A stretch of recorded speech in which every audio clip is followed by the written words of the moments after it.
Good afternoon, everyone. This is Tony from her Homestead Skills, and it is an absolutely gloriously beautiful day today.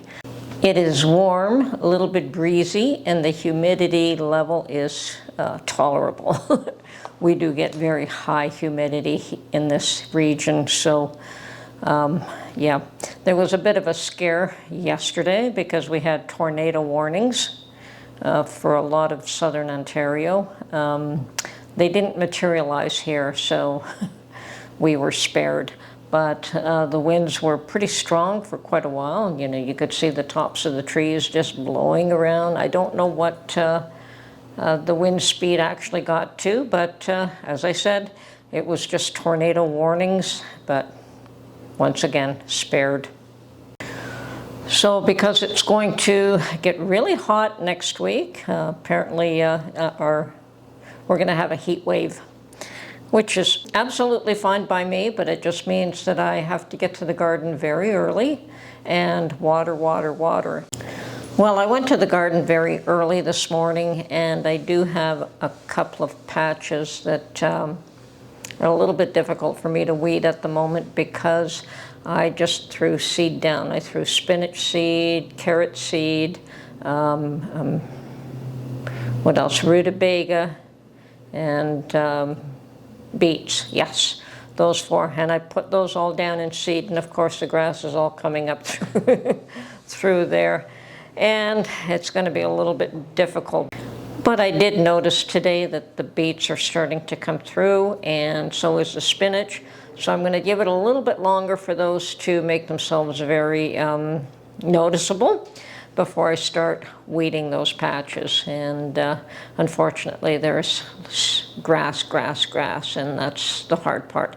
But once those start to come through a little bit more visibly, that I'm not tearing them out, I should be able to weed. So in respect to that, I just decided to give the whole garden a very good watering. And of course I noticed the bunnies, so yes, I should go get some blood meal. I was given a tip on doing that, hopefully to keep them away. And yeah, the garden is full of bunnies. I noticed 3 of them during the time that I was there, and I believe I was there for what, maybe an hour and a half total. And I spent most of that time doing a little bit of weeding, and once that was done, I watered. We are expecting a heat wave next week, and a heat wave for us would be what? Let me think. Yeah, temperature in the 90s. So that's considered a heat wave here. But the humidity level will probably make it almost intolerable for most people. So Mark will love it. He loves the heat. And neither one of us are big fans of air conditioning, so we kind of put it on when it's absolutely necessary and no more than that. And sometimes in the evening, we will just leave windows open overnight to get cooler air in rather than conditioned air. I don't know how some people manage to keep their places absolutely freezing cold. We've never, thankfully, both Mark and I are of like mind in that respect. We don't like that. So just a little bit cool, just a little bit dry. Actually, we just turned the air conditioning on to dry the humidity out more than to remove the heat. So yes, it was absolutely gorgeous at the garden. And after that, I did some chores that I had to do, and then I went and did a little bit of shopping. And when the shopping was all put away, I decided that I still did not want to be indoors, that the weather was just absolutely perfect. So I went for a walk, and the walk was probably not long enough. I should probably do that on a daily basis, especially now that the weather's turned. I'll see if I can get that in my schedule. Well, some of the issues that a lot of people are dealing with, fortunately, I am not. I just don't have those resources, so I guess they don't affect me. But a lot of people who perhaps bought a cottage long ago and want to leave it to their children are probably in a dire position now. Because the government has decided to increase capital gains taxes on properties, on secondary properties, used to be 50%, which was pretty bad, and at this point it's going up to, I think, 2/3, which is, it's you know, a lot of these people, that's where their savings are, that's where their retirement is, maybe in a second property. So pretty difficult. They're making life, it's not the rich. These people are definitely not the rich. So what with carbon taxes and now capital gains taxes, I think that there is no more middle class in Canada. We're all going to be, I mean, we don't even have a wealthy class to the same degree that the U.S. does, but everyone's going to be poor here. And it seems as though owning property is no longer a solution to accumulating wealth if it's just going to get taken away from you. Anyway. So I think the government is in severe trouble, and they are trying to take as much away from the population as they can for a multitude of reasons. One, I guess, to make them more dependent, and they have promised free dental care and free pharma care and all this stuff. So what? Everyone's going to be dependent on the government for all these things? I mean, we already have health care that's paid for by the government, and that's not doing too well at this point. So the more services that are controlled by the government, the less money people get to keep in their own pockets. You know, a lot of people think that the free health care that we have in Canada is a great thing, and in some cases it can be. Some people really benefit from it. But it costs, you pay for it, it's not free. People think it's free, but everyone pays for it, and they pay for it huge, whether it's in taxes or like our gasoline and cigarettes and alcohol are taxed huge. Now, in my case, I don't drink and I don't smoke anymore. I used to, until cigarettes, I think they were well over $10 a pack by the time I quit. And I hear that they're a lot more than that now. So, yeah, that's what they call the sin taxes. They just keep raising them, and that's how they pay for these things. Nothing is free. All these services have to be paid for in one manner or another. So the fact that people think that these services are free, oh yeah, and daycare now. That was another promise made to keep them in power, that they would have universal daycare. So, which means that people pay very, very little money to have their children looked after while they go to work. Well,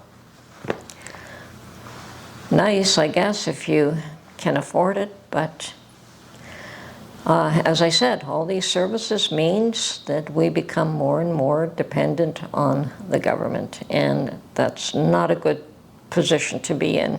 I, for one,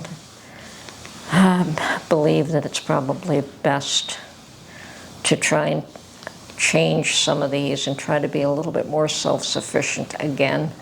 I know it's hard. Everything costs so much that you need 2 incomes today. It's very, very difficult. Don't know what the answer is, but I know that what they're doing isn't working either. So let's hope that in the very near future, all this, all these things that they're putting in place to take more and more of your money is put to an end. And they recognize that returning it back to the people is the best way for prosperity for the country. But their agenda is probably not the same as mine and yours. So many people, I understand, are leaving Canada because it is unaffordable, that the cost of living is outrageous, that I think we used to be ranked 5th, and now we're somewhere around 33 as one of the best places in the world to live. Yeah, we've lost a lot of ground. Certainly, it is very difficult. I mean, it always, from my perspective, it always was difficult to make a reasonable living in this country and to try and get ahead.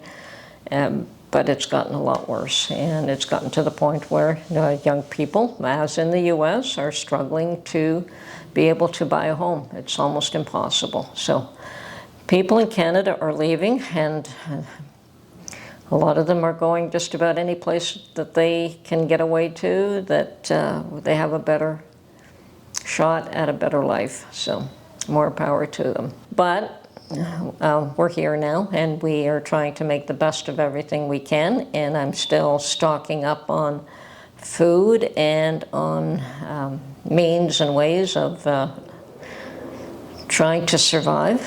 So far, we're doing okay. We're one step ahead of the bills, which is good, at least where you want to go. We have food, all the food we want. It's certainly not the most extravagant lifestyle. We don't eat out very often, only on special occasions. And we don't take holidays very often. And when we do, it's the most economical holiday that we can take. I think only the last few years we've taken road trips to the U.S. I think maybe we've only taken those trips maybe 2 or 3 times maximum. So. Yeah, to maintain, you have to give up an awful lot, and that's something that these young people are going to have to learn, whether they recognize that or not. You know, the older generation knew how to sacrifice, knew how to give up every luxury in order to give their children a better footing. But now the world has changed, and even the children, even if they've had a better footing, we don't know how long that's going to last. We don't know where things are going, and it's not looking positive. I'm certainly not trying to create fear, but I think it's still going to get a little bit worse before it gets better. And how worse? Well, that may depend on us. It may depend on all of us. We may just have to do what we can to ride it out, to be strong. And hopefully there is no World War III that we're on the brink of. I know that there are those that suggest that that is the case. I certainly hope it isn't. I hope that we can resolve a lot of these conflicts that are going on, and the world can start moving towards a better place. We'll just have to see about that.